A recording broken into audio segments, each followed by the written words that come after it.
volunteer or mag-donate or sponsor, ay kindly approach Deacon Danny.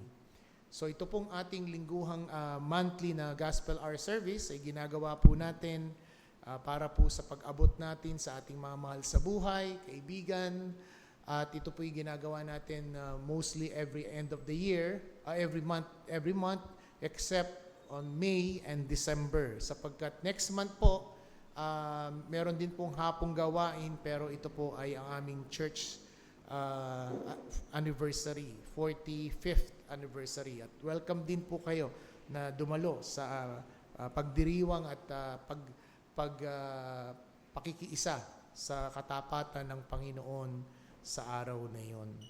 Tayo po ay dadako sa unang himno ng pag-awit. Aawitin po natin ang isang himno na nagpapahayag ng karikitan, kagandahan ng ating Panginoong Jesucristo.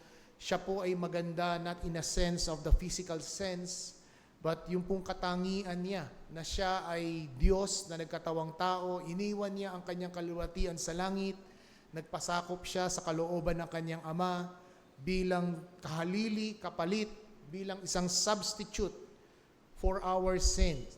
Kung hindi po nangyari ang pagparito ng ating Panginoong Jesucristo, walang saysay ang iglesia, o hindi tinawag ang iglesia, hindi po tinipon ang iglesia kung wala ang kamatayan, ang pagparito ng ating Panginoong Jesucristo at ang kanyang perpektong pamumuhay at namatay sa krus upang tayo ay tawagin at hirangin sa pagsisisi at pananampalataya. Tumayo po tayong lahat para sa ating unang himno. Hymn number 42, Fairest Lord Jesus, or sa Tagalog ay Marilag na Jesus. Welcome!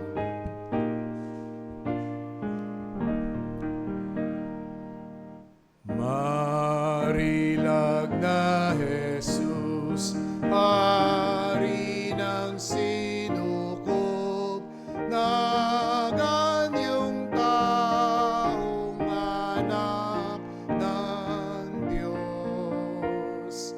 Mamahalin kita, papupurihin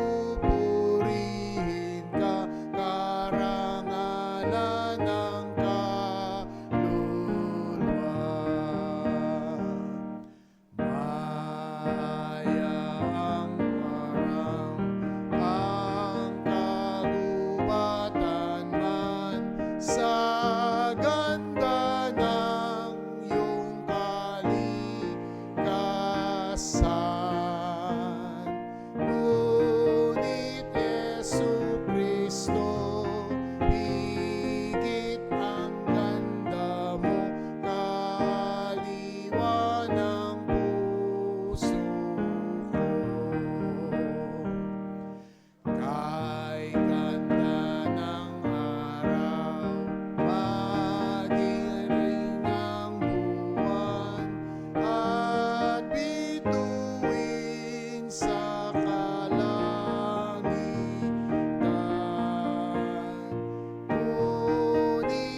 tunay nga, O Diyos, na Ikaw ay isang marilag na Panginoon na tagapagligtas, sapagkat sa pamamagitan ng iyong sakripisyo sa krus ng Kalbaryo, kami ay napatawad, kami ay inaring ganap, at kami, O Diyos, ay ibinilang na magiging mamamayan sa langit. At dalangin po namin sa patuloy na pagsusumikap ng iglesyang ito na ituro at ipangaral ang iyong salita ng may kalinawan at katapatan. Nawa ikaw ang patuloy na tumawag ng mga kaluluwang iyong ililigtas at hinirang sa tunay na pagsisisi at pananampalataya. Salamat po, O Diyos, sa hapong ito at minsan pa ang mensahe ng Ebanghelyo ng aming Panginoong Jesucristo, ang iyong salita, ay muli pong aming maririnig at muli naming maririkindled, O Diyos, the joy of our salvation.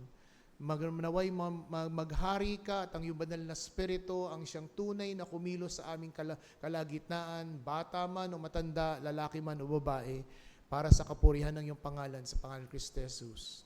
Amen. Tayo po'y makakaupo na. Again, we would also recognize the Inocencio clan. No? Nakita ko si Sheila, si Angie, no? Si Robert dyan. They used to attend sa ating Libis building. No? I think this is their first time dito sa ating bagong tahanan. So, welcome back sa mga angkan ng Inocencio clan at mga in-laws ni Brother Robert at ni Lina Inocencio. Sa ating pong pangalawang himno na ating aawitin, muli pong magpapahayag ito ng katangian ng ating Diyos na sinasamba. Ang katangian po niya na hindi nagbabago, hindi nagmamaliw, sa bagamat nagbabago-bago po ang panahon, nagbabago-bago ang pamamahala, nagbabago-bago ang damdamin at sa loobin ng tao, ang Diyos po ay may isang katangian na hindi po nagbabago sapagkat siya ay matapat sa kanyang katangian. At ito po ang ating ikalawang himno. Bago po natin basahin ang teksto ng pangangaral ng salita ng Diyos, hymn number 29, Great is thy faithfulness, tunay kang matapat.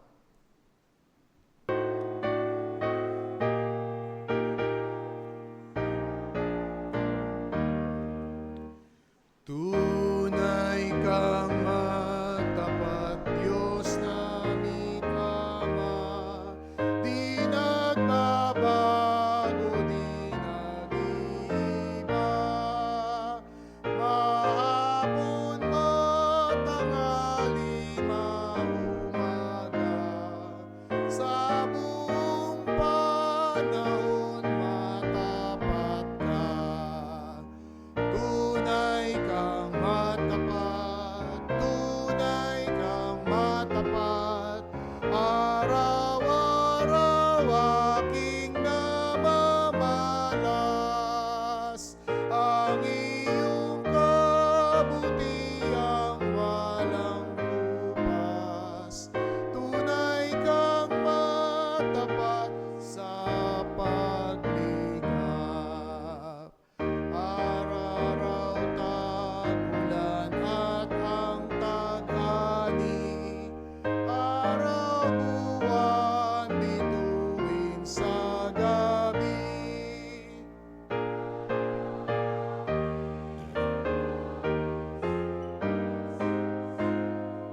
Sa katapatan mong anong laki, tunay kang matapat. Araw-araw aking namamalas, ang iyong kabutiang walang kupas. Tunay kang matapat sa paglingap. Last verse. Kapatawaran at kapayapaan, mga pangako mong umaakbay. Lakas ngayon, pag-asang sumisilang, naranat nang ito'y iyong bigay. Tunay kang matapat, tunay kang matapat, sa araw-araw aking namamalas, ang iyong kabutiang walang kupas. Tunay kang matapat sa paglingap. Amen. Para po sa pagbasa ng ating teksto na ipangangaral sa ating kalagitnaan, ay makibuklat po kayo sa aking mga dala niyong Biblia, maging ito ay sa inyong Bible app. Ito po ay masusumpungan natin sa awit 14 verses 1 to 3. Awit Psalm 14, awit 14 verse 1 to 3. Ito po ang sinasabi. Sinasabi ng hangal sa kanyang puso, walang Diyos. Sila'y masasama, sila'y gumagawa ng kasuklam-suklam na mga gawa, walang gumagawa ng mabuti. Ang Panginoon ay nakadungaw mula sa langit sa mga anak ng mga tao upang tingnan kung ang sinumay kumikilos ng may talino na hinahanap ng Diyos. Silang lahat ay naligaw, sila ay pare-parehong naging masasama. Walang sino mang gumagawa ng mabuti, wala kahit isa. Tawagin po natin ang ating tagapangaral ngayong hapon ay si Brother J.M. Montojo.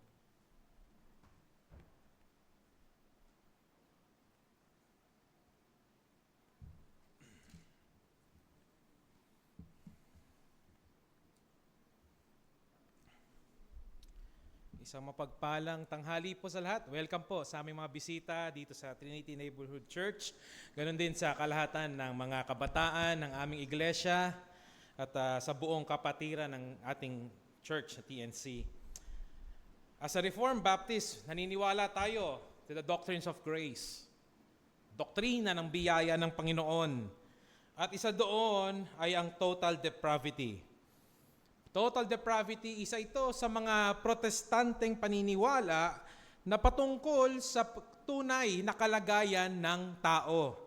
Na ang tao ay corrupted lahat ng kanyang aspeto ng kanyang buhay. Ang kanyang isip, ang kanyang will, kanyang kalooban, at even ang kanyang emotions. Ito ay pagpapakita na ang tao ay alipin. Alipin, hindi ng pera, alipin ng mas matindi, kasalanan. At without divine grace, you cannot choose to follow God or secure their own salvation. Ano ba ang mahalaga? Ito ang makikita natin sa hapong ito, sa ating bisita, sa ating kapatiran. Anong kahalagahan ng doktrinang ito? Simple lang mga kapatid at mga kaibigan, itong doktrinang ito ay pagpapakita ng tunay na kondisyon ng ating puso. Ito ay pagpapakita na hindi lamang tayo may false alarm sa ating heart, but rather sasabihin ng doktor, ikaw ay may sakit na ganito. Ito ang dahilan bakit mo ito nararamdaman. Ito ang dahilan bakit mo ito ginagawa. Ito ang dahilan kung bakit ikaw ay tunay na nagkakasala. Sa ating teksto, makikita natin ang motibo ng tao ay tunay na nakakakilabot. Ang tanong sa atin lahat, tunay ba na ang tao ay kayang iligtas ang kanyang sarili sa pamamagitan ng mabubuting gawa? Pangalawa, kaya bang iligtas ng tao ang kanyang sarili mula sa kasalanan sa pagkakaroon ng maraming merits? Tumataas ba ang ating merito na parang ito ay pwede nating bangko paggagawa tayo ng kasalanan dahil marami tayong merito? Tunay ba na ang tao ay kaya niyang ma-achieve ang perfection ng sarili niyang lakas lamang? At tunay ba na hindi niya kailangan ang tulong ng Diyos at siya ay maliligtas? Ito yung mga tanong na nais nating masagot sa hapong ito. Kung ngayon pa lang ang naiisip mong sagot ay hindi, if the answer is no, then tanungin natin ang Panginoon. Tanungin natin ang Panginoon at bigyan tayo ng linaw ng sagot sa ating teksto sa hapong ito. Ang ating teksto ay nagmumula sa awit 14, chapter 14 verse 1 to 3. At aking itong babasahing muli, if yung mamarapatin. Buksan niyo ang inyong mga Biblia. Sabi diyan sa awit, chapter 14, verse 1, sinasabi ng hangal sa kanyang puso, walang Diyos. Sila'y masasama, sila'y gumagawa ng kasuklam-suklam na mga gawa. Walang gumagawa ng mabuti. Verse 2, ang Panginoon ay nakadungaw mula sa langit sa mga anak ng mga tao upang tignan kung may sino mang kumikilos na may talino, na hinahanap ang Diyos. At lastly, verse 3, silang lahat ay naligaw. Sila ay pare-parehong naging masasama. Walang sino mang gumagawa ng mabuti, wala kahit isa. Tayo po'y manalangin. O Diyos, aming Ama, muli kami po ay lumalapit sa inyo. Itong mga katanungan na ito, Panginoon, nawa ikaw ang bigay ng kasagutan mula sa iyong salita. O Diyos, ikaw nawa ang pumarito sa aming lahat. Salamat po sa pangalan ng inyong anak na si Jesus. Amen. Itong ating binasa ay isang salmo. Himno. Kung paano tayo umawit, inaawit ito ng people of God, ng mga Israelita. Inaawit ito to remind themselves ang kanilang kababaan. Inaawit ito to humble themselves para magkaroon ng self-reflection. Ito ay sinulat 3,000 years ago sa panahon ni David. Ito ay nagpapatukoy sa dalawang klase ng tao. Two people group of one human race. Paalala lamang, there is no different races. There is no white race, there is no black race, there is no brown race, there's no Filipino race. That's unbiblical. There is only one human race and that is mankind. At nahahati ito sa dalawa. Two different people groups. Una, either you are a Jew or you're a Gentile. Ano ibig sabihin nun? Ikaw ba ay people of God o ikaw ay pagano? Yun lang yun. Ikaw ba ay righteous o ikaw ay wicked? Ikaw ba ay mananampalataya o ikaw ay hindi mananampalataya? Dalawang klaseng tao lamang. Dalawang klaseng tao lamang. Itong teksto na ito ay pagpapakita na ang tao ay dependent sa tulong ng Diyos. Dependent to be born again, ipanganak muli.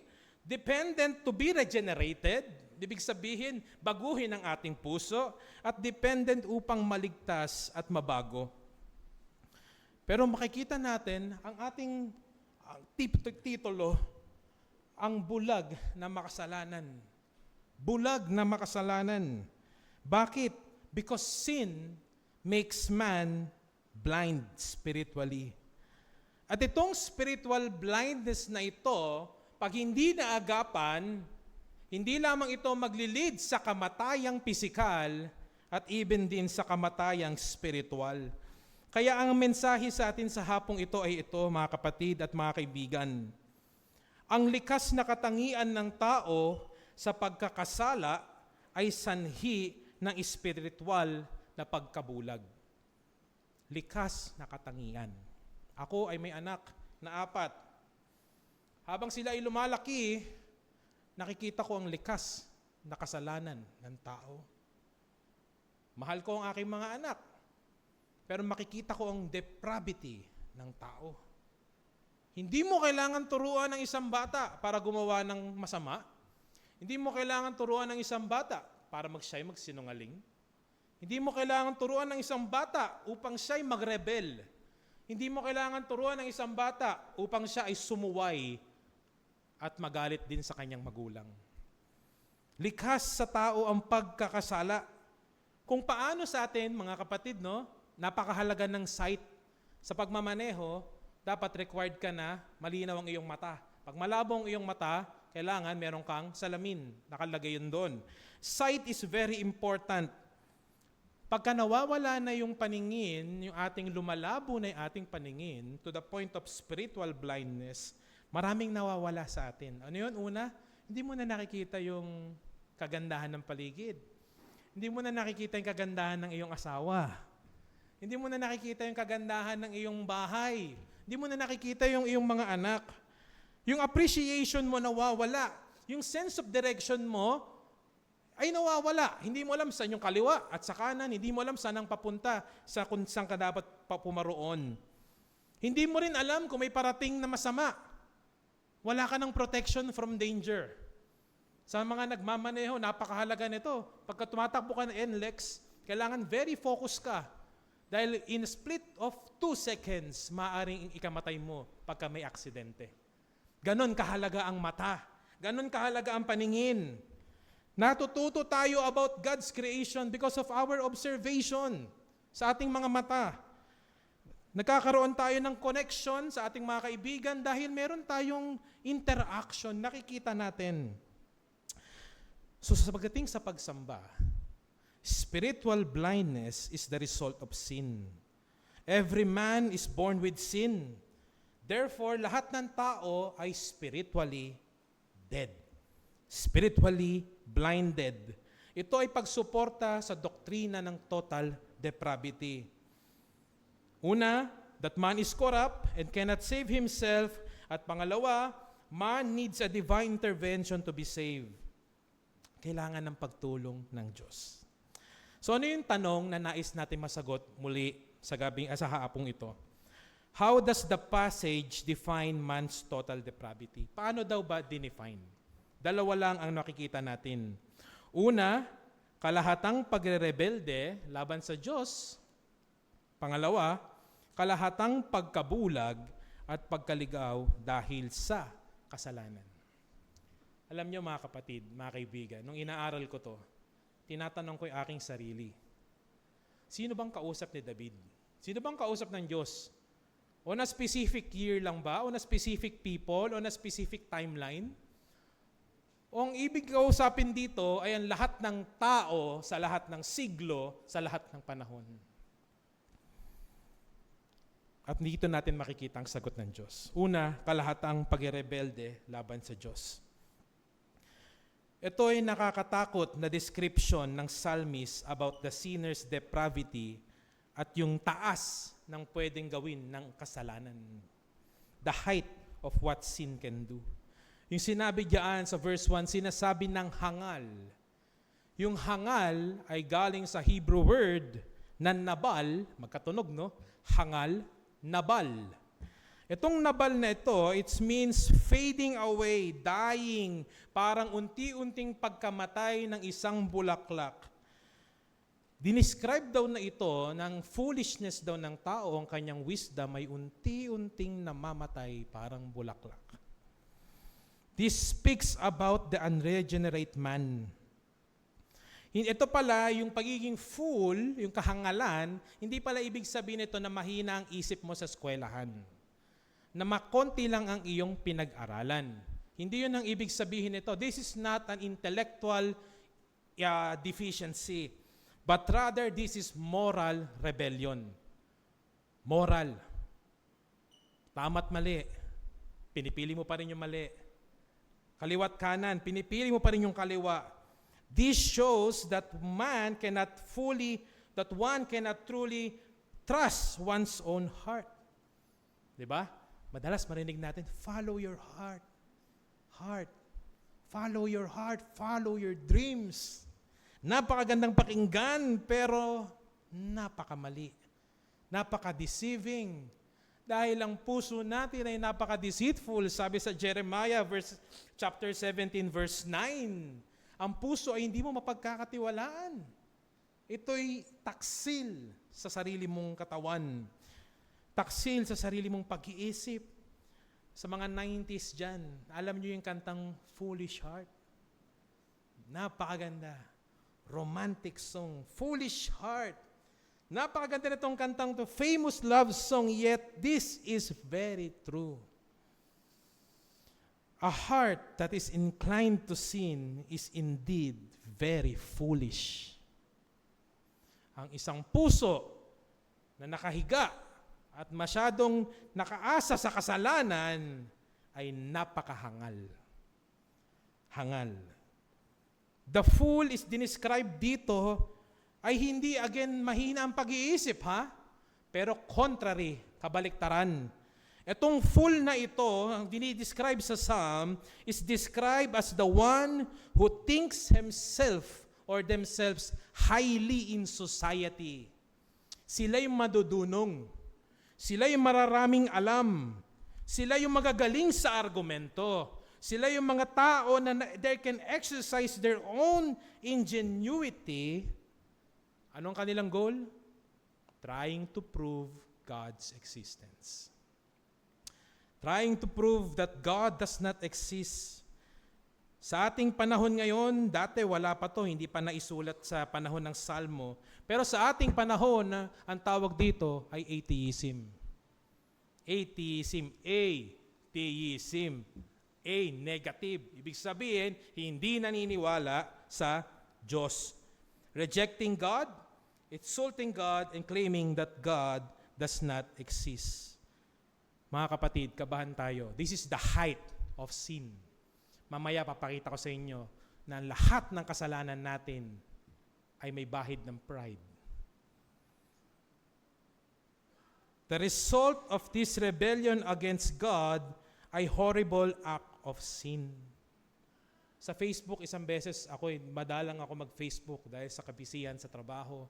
Pero minsan may makikita ka yung mga crime, karumal-dumal na nangyayari sa ating bayan.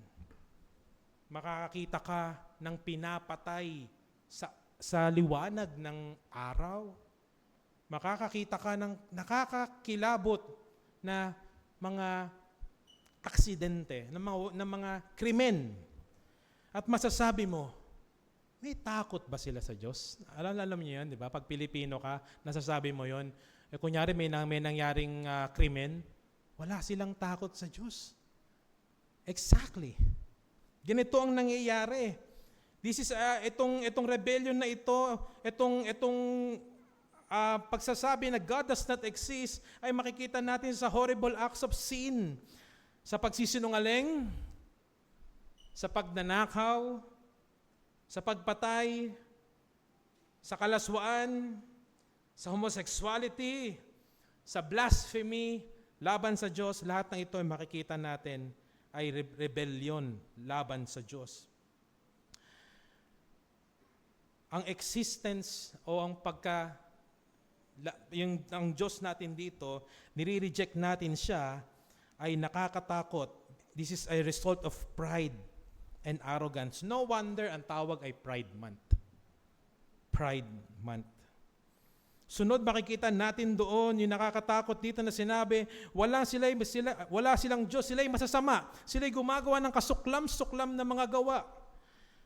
Anong ibig sabihin dito? Yung sarcastic, irreverent mockery. Sarcasm. Ano yung sarcasm? False truth. Kabaliktaran. Maririnig mo, sasabihin sa bibig, wala pala yung Diyos eh. Mahina pala ang Diyos mo eh. Hindi pala siya nag-i-exist. Sabay ngiwi. Sarcasm. Makita natin yung height ng kasalanan ng tao. Kaya ano yung matututunan natin sa yugtong iyan? That the sin natural leads to outright rebellion against God's lordship. Ang pagkakasala pala, mga bisita, mga kapatid, ay wag nating i-smallin. Pagtahimik kayo sa inyong mga private time, nakakaisip ka ng kasalanan. Pag ikaw ay nagmamaneho na pagod ka at may nag-cut sa'yo, makakaisip ka ng kasalanan. Pag ikaw ay nagfe-Facebook at merong pangit na post, ikaw ay makakaisip ng kasalanan. Sin ay dapat nating pag-ingatan. Ito ay hindi nakakatulong. It produces chaos. Alam nyo ba ang isang bansa, bakit tayo ay meron kayong mga kabataan, safe kayo sa paglalakad sa daan? Is because may authority. Because may mga pulis. Because may gobyerno. Ang mga tao ay may takot sa otoridad. Tanggalin mo ang takot sa otoridad, ano ang susunod? Anarchy. Anarchy, ibig sabihin, ang tao gagawin niya kahit anong gusto niya. So kung kayo ay marirape, kayo ay nanakawan, wala kayong magagawa. Ganon kagulo. At ayaw natin yun. Yun ang resulta ng kasalanan. Ang kasalanan, makikita natin, it's against God. Una, murder. Loss of respect to life. Nakiniit ng Diyos ang tao in His own image. Ikaw ay papatayin mo physically or sa pag-iisip. Sabi ni Kristo, pag ikaw ay nag-isip ng masama sa iyong kapwa, you commit murder. Gusto mo na siyang patayin sa galit. Pangalawa, lying, pagsisinungaling. Itong act na ito, ipinapakita na pinapamukha mo ang Diyos ay bulag, na hindi niya nakikita yung pagsisinungaling mo. Pangatlo, idolatry. Makikita natin yung pagsamba sa iba-ibang Diyos-Diyosan o sa material na bagay, sa mga idols sa panahon natin ngayon. Mapa K-pop or P-pop. I'm nothing against with those things. Pero pag tayo ay lumalagpas na to the point na mas prioritize na natin sila, we must check ourselves. Homosexuality, claiming that God's creation of order ng male and female ay mali. Therefore, I can say whatever I am, I can describe myself, who I want to be. This is the height of sin. Dishonoring parents and authority. Sinisira nito yung God-given order in society sa mga kabataan, sa mga anak, at sa atin lahat dito. Rebellion against God.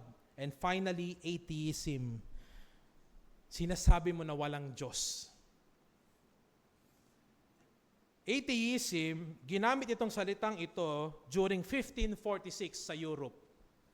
Naimbento itong salitang ito, atheism. Belief that there is no God. Atheism is a form of a belief system para atakihin din ang belief system ng mananampalataya. Ang nakakalungkot, the atheist group, they themselves ay nagkakagulo sa definition ng atheism.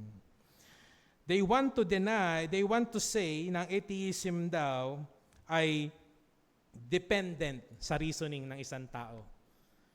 Kung feel mo, hindi mo maarok na may Diyos, then walang Diyos. Ganun siya ka-subjective. At makikita natin sa ating history, pinag-aralan ito nating lahat, si Stephen Hawking, isa siya sa mga pinakamatalino, mga henyo, napakataas ng kanyang IQ. At isa ang kanyang sinasabi. Sinasabi niya that there is no God, na ang universe daw ay ginovern ng science, na hindi na kailangan ng explanation ng Big Bang Theory. Basta ito ay nangyari lamang because of the law of physics. Na ang mga tao daw na naniniwala sa heaven ay mga tao na takot sa dilim at gustong makarinig ng fairy tale story. Yun ang kanyang sinasabi sa mga mananampalataya.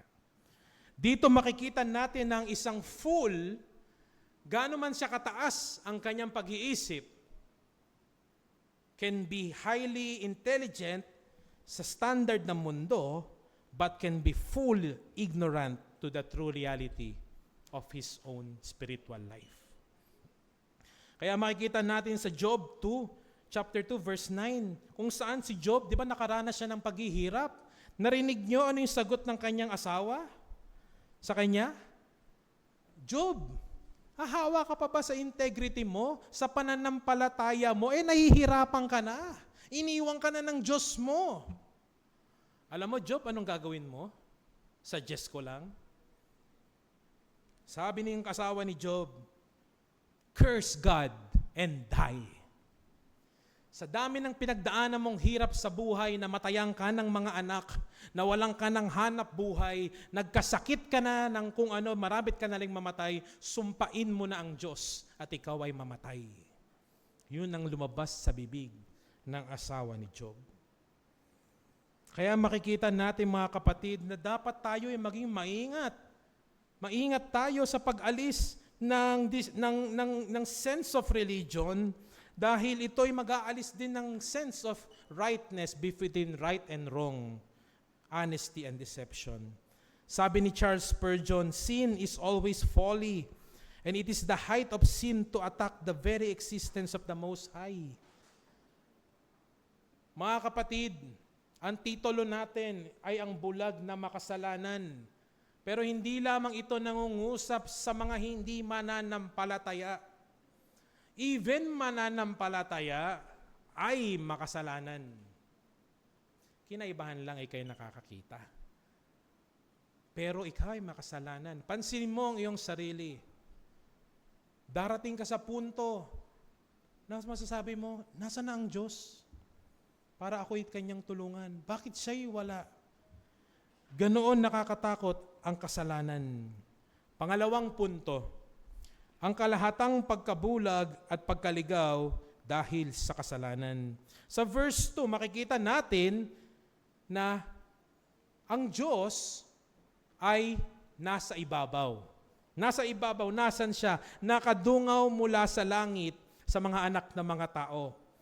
Ito ay pagpapakita sa atin na kung ano man ang sabihin ng Diyos, ay hindi natin to dapat questionin. Hindi natin ito dapat maglakas loob na labanan. Sinasabi dito na kahit ang tao ay sobrang pagmamataas, siya'y lumalaban sa Diyos, ang Diyos pa rin ay nasa taas. Kaya yung sinabi diyan na walang sino man ang gumagawa ng mabuti, itong no one meets God righteous standards, hindi ito ibig sabihin na hindi ka tayo makagawa ng mabuti. Ang tao ay may wrong kakayanan na gumawa ng maayos. Mahalin mo yung magulang mo, mahalin mo yung kapwa mo, mga kapatid mo, o kaya kaibigan mo, gumawa ka ng mabuti sa ating society, kaya mo yung gawin. Pero again, ang paglilinaw dito ay ang sinasabing mabuti dito ay yung kawalan ng moralistic and righteous stand. Ibig sabihin, ikaw ba ay sumasampalataya sa Diyos o hindi? Nung si Kristo sa Mark 10 ay tinanong ng isang rich young man, sabi ng rich young man, "Teacher, good teacher, paano ako magkakaroon ng eternal life?" Ng tanong ng young man na ito, napaka maayos, napaka genuine. Paano ako magkakaroon ng eternal life? Ang sagot ni Kristo, di ba, Diyos lang ang mabuti, walang sino man. Anong ibig sabihin ng sinagot ni Kristo na ito? That only God is good and no one is righteous apart from God. And pangalawa, He is God. So again, makikita lang natin dito babalik tayo sa ating teksto na si David, yung kanyang pag-pronounce ng pagkakasala ng tao ay tunay na nakakakilabot, tunay na nakakatakot, yung pagkabulag sa kasalanan. Ano yung ating matututunan sa yugtong ito? The depravity of man desperately necessitates God's divine intervention. Ang Diyos lang pala ang kailangan ng tao. Only God Himself can enable a depraved being para makarespond ng maayos. Ang Diyos lamang, ang pagkilos ng Diyos, ang kailangan ng isang makasalanang tao upang siya ay magkaroon ng kaligtasan. Sabi sa Romans chapter 3, verse 9. Romans chapter 3, verse 9, sabi diyan, ano ngayon? Tayo bang mga Hudyo ay nakakalamang? Hindi. Kahit na sa anong paraan, sapagkat amin nang napatunayan na ang lahat ng tao, maging mga Hudyo at mga Griego, ay nasa ilalim ng kapangyarihan ng kasalanan. Anong ibig sabihin dito? Lahat ng tao, Hudyo at mga Hentil, mananampalataya at mga hindi mananampalataya, dahil sa kasalanan ni Adan, tayo ay prone to sin. Tayo ay nagkakasala. Kung paano ang isang bulag na nahihirapan sa kanyang sense of direction, hindi niya alam ang left or right and wrong, ganon din ang isang taong patay. Ang isang taong patay, pag siya ay umabot na sa yugtong iyon, wala na siyang magagawa. Hindi na siya makakapagsalita, hindi na siya makakapag-decide, hindi na siya makakalingon ng left and right kung ano ba ang tamang gawin. Ganon din ang isang makasalanan. Ang isang makasalanan, mga kapatid at aming bisita, kung ikaw ay patay sa iyong kasalanan, kailangan mo ang buhay na ibinibigay ng Panginoon para ikaw ay tumawag sa Kanya at maligtas. Bilang aplikasyon sa atin sa hapong ito, merong dalawang tao, grupo na dinescribe sa ating teksto. Itong dalawang grupo na ito ay parehas makasalanan. Ngunit, magkaiba sila. Completely different spiritual identity. Yung unang grupo ng tao ay sinners saved by the grace of God. Sinners saved by the grace of God. Kung paano'y narinig natin kanina, umaga, na ang kaligtasan ay sa biyaya lamang ng Diyos. Kaya ito yung mga hamon ko sa inyo, sa mga kapatid. Ikaw ay magkaroon ng kagalakan.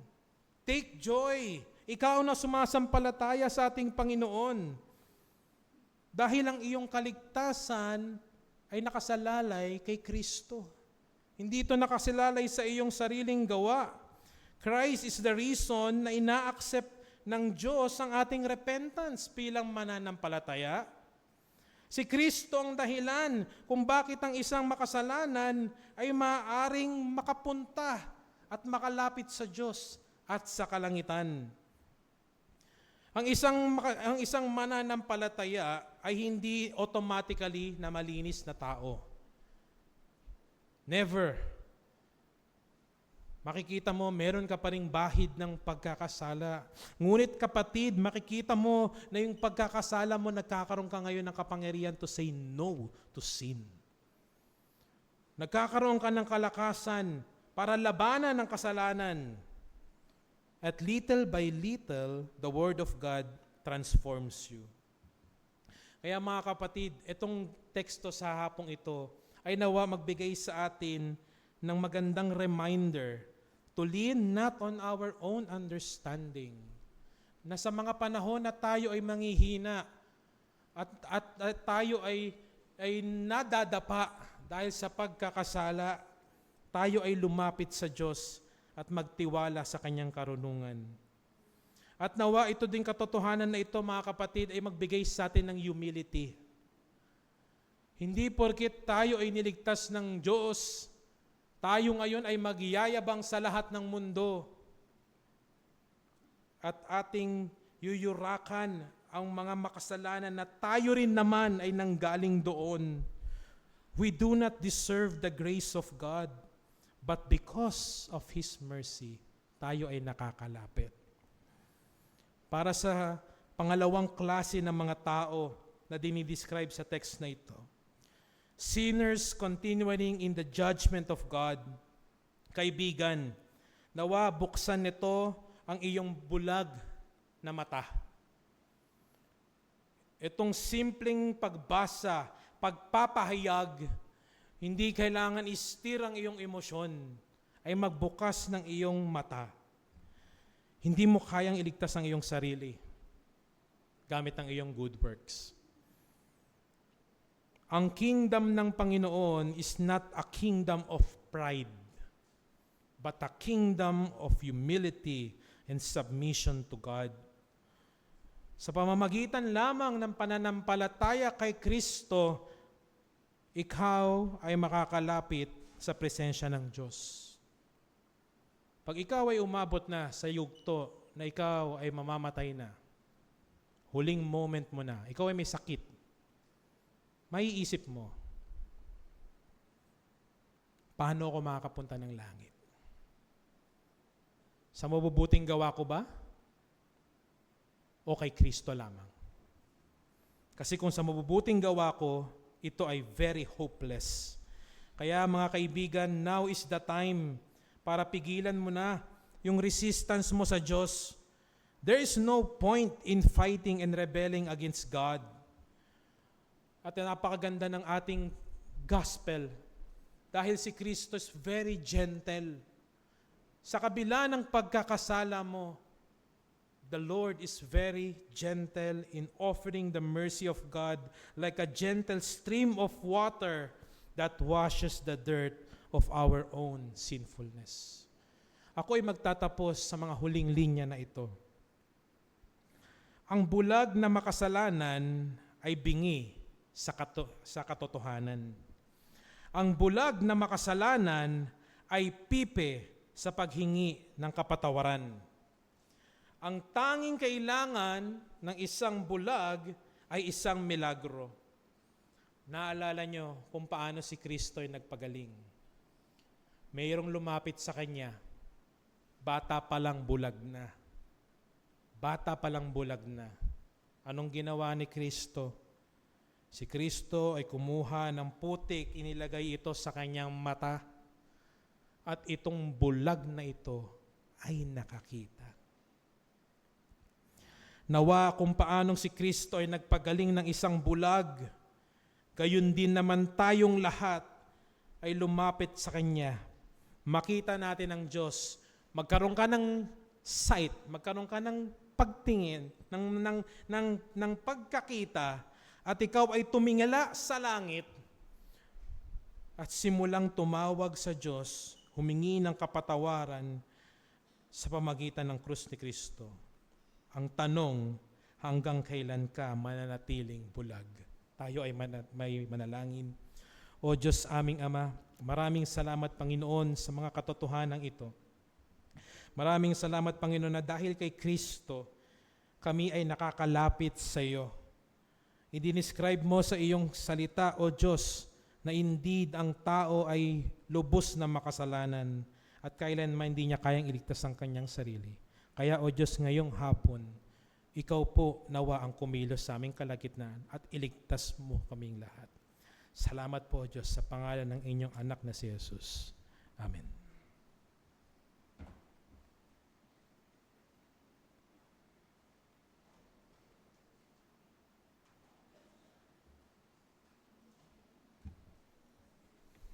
Salamat sa pangangaral ng salita ng Diyos. Sa tunay, lahat tayo kung hindi nag-intervene ang biyaya ng Diyos, we are all blind sinners. But because of the precious and amazing grace of our Lord Jesus Christ, we were set free. Sight came upon us. We behold the glory. Naintindihan natin ang kaningningan ni Kristo. Naintindihan natin ang kadalisayan ng ginawa ni Kristo sa krus in relation to our sin.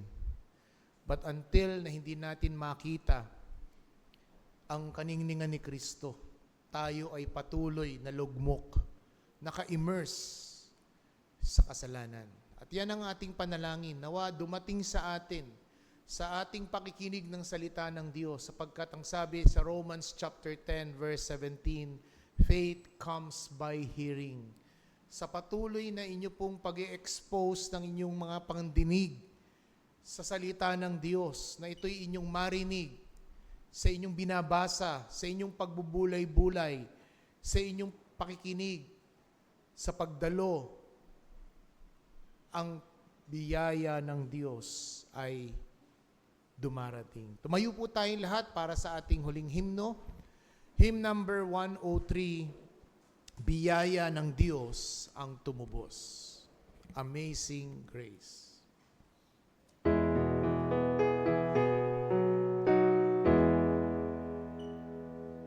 Biyaya ng Diyos ang tumubos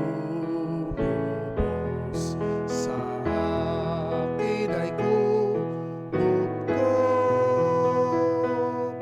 hinanap niya akong sasanay na ligaw, iniligtas na tunay dahil sa biyaya niya. Takot ko ay naparang, anong laking galak ang sumapuso ko nang pasako kay Kristo. Biyaya ang sa'kin nagligtas sa panganib at hirap. Biyaya din ng Diyos ang siyang naghahatid sa akin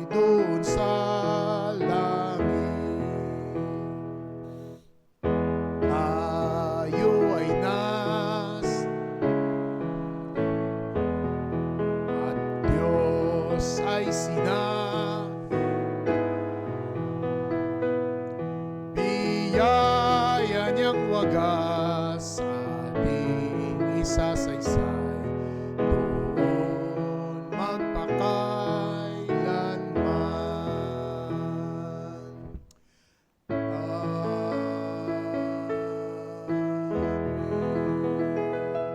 Awitin po natin ang doxology.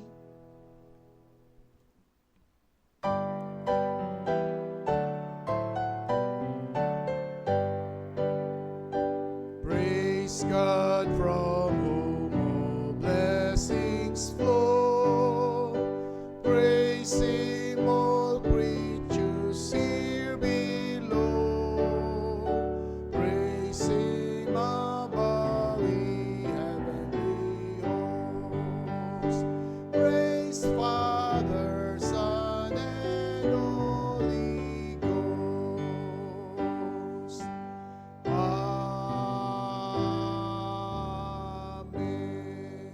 Nagpapasalamat kami, dakilang Diyos, sa kalayaan na ang iyong salita ay maipahayag at maituro sa aming kalagitnaan. Salamat sa tinagdang araw na ito, araw ng aming kapahingahan, subalit araw din, O Diyos, na ang aming kaluluwa ay mapakain ng iyong mga salita. Salamat po, O Diyos, sa pagtitipon ng mga kapatiran at ng iglesia sa kaninang umaga at ngayong hapon. Salamat sa iyong mga salita na matapat na naiturot na ipangaral. At dumalapit kami, O Diyos, nakakasangkapanin mo ang kapangyarihan ng iyong salita, sapagkat ito ang iyong itinakda. This is your ordained means that you will call sinners into repentance. Mangyari nawa ito, O Diyos, at may tumanim ito sa mga pinakamatabang parte ng puso ng bawat kaluluwa, lalaki man o babae, bata man o matanda. Salamat din po, O Diyos, sa aming pagsasalusaluhan bilang aming fellowship at makipag-ugnayan ng bawat isa sa oras at hapong ito. At ngayon, tanggapin natin ang pagpapala ng Diyos, ang pag-ibig ni Kristo Jesus, ang pagkalinga ng banal na Espiritu ngayon at sa susunod na linggo nating pagkikita.